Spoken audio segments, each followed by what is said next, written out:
Jessie Nebulous here with episode 5 of Ask a Cripple Chick. Because I'm here, you're here, why the hell not? Commence with Q&A.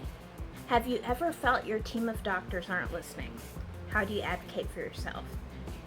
Unfortunately, this is a huge problem with anyone dealing with chronic illness. For most people, when they go to the doctor, it's for a specific complaint.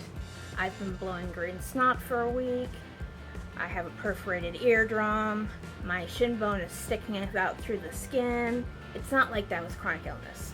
Chronic illness is much sneakier, much less defined. My problems began when I was a teenager, leading everyone, family especially, to assume that the complaints were depression-related, hypochondria, or drug seeking. And it went that way for about 10 years.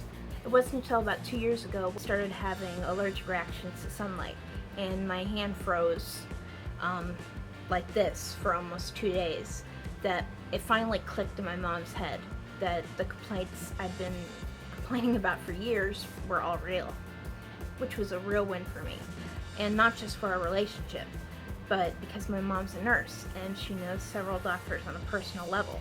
And she told them about some of my issues and piqued the interest of my now current GP, who is phenomenal. So I know I'm really lucky in that regard, but it did take 13 years.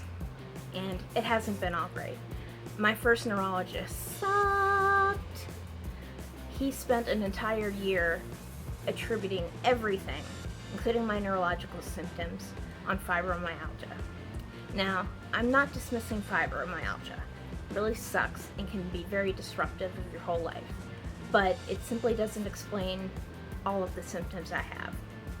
So I eventually got sick of him and went online to find a new neurologist. He watched me hobble into his office, listen to my complaints, and watch the video of my first convulsive episode, and immediately knew it was dystonia. Of course, we did have 6 months worth of testing to definitively rule out other things, and once those were all cleared out, he gave me my official diagnosis for dystonia. So, my advice, don't waste a year on a doctor who doesn't listen to you.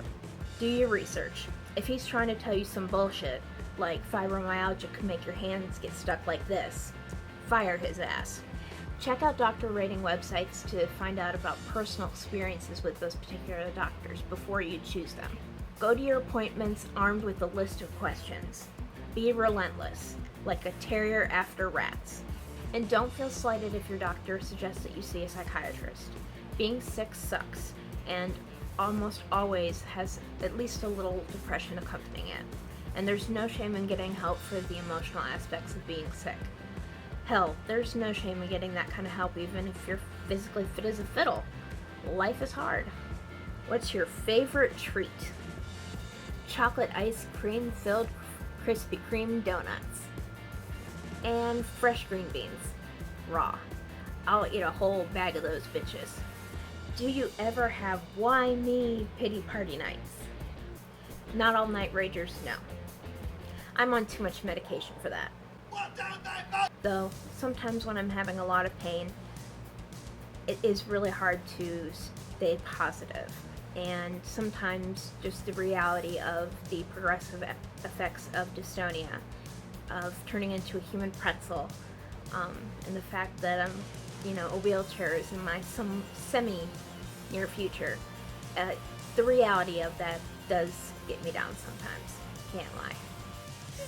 It's so fair.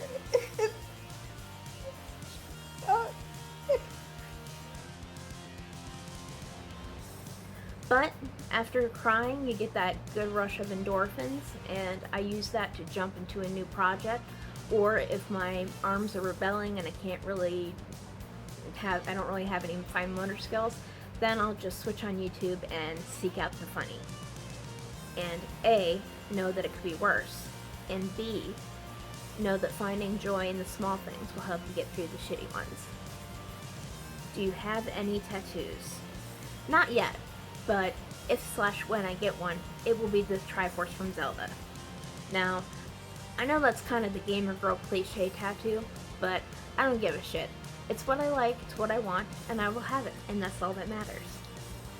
Okay kids, it's about that time, and you know how this works. If you want to see more of these videos, you go ahead and hit the subscribe button. And since we're taking joy in the little things, why don't you hit the like button too? It's a little thing that would give me a lot of joy.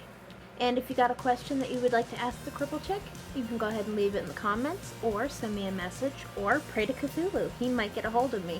You never know. I live near the coast. So, alright, you guys take care, and I'll see you next time. Bye!